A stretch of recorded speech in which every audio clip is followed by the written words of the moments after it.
here's the third section of the video. And as you can see, I have the head unit here, and there it sits. And see, it sits just a little bit farther out than the climate control. Now, what I had to find out is the original factory brackets will work, but on inspection and a fitment test, I realized that those little pin tabs on the bracket, when they were catching in the slot on the head unit, were pushing the head unit too far back to where I had a half-inch gap. And you can see into the dashboard. Yes, it's not a beautiful car, but the fact of the matter remains that you could see way too far in there. So all I did was take my pliers and flatten that bracket down nice and flat. You want to use a nice flat set of pliers to be able to do that. I have a set of lineman's pliers, and they work really well. If you buy a new set, buy a 9-inch handled ones, not an 8-inch handle. Due to that extra inch of handle may not seem a whole lot, but it gives you just a little bit more leverage when you go to do something. As you see, I did on the other side. Take the stereo now.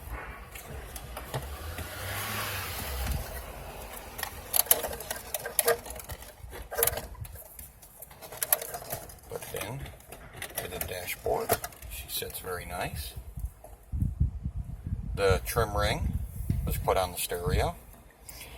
And when we finish the installation, which we will do right now, you'll notice that it's not exactly perfect, but it's better. If you want perfection, you can always go out and buy the installation kit for the dashboard, or if you really want to and you don't want to deal with any headache, you take it to a stereo installation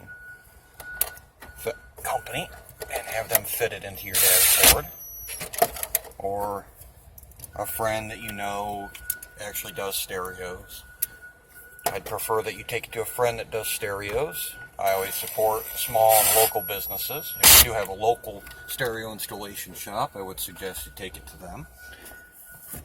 Now that the stereos fit into the dashboard nice, take and put our original dashboard trim ring back into place. Should snap right in. And there you are. There's your brand new updated head unit. The reason I picked this dual model specifically is it has Bluetooth capabilities, which not only can you answer telephone calls, take telephone calls, hands-free, there's your microphone for it. It has a nice auxiliary port in case you have an MP3 player, you just want to slap it in. Little cable. A USB port, you can also use it to charge. You can also use it for, if I'm not mistaken, it should be Apple iPlay. And the port itself, by its specifications, it's 1.0 amps, so it's not a 2.0 or a 3.0 for charging capabilities.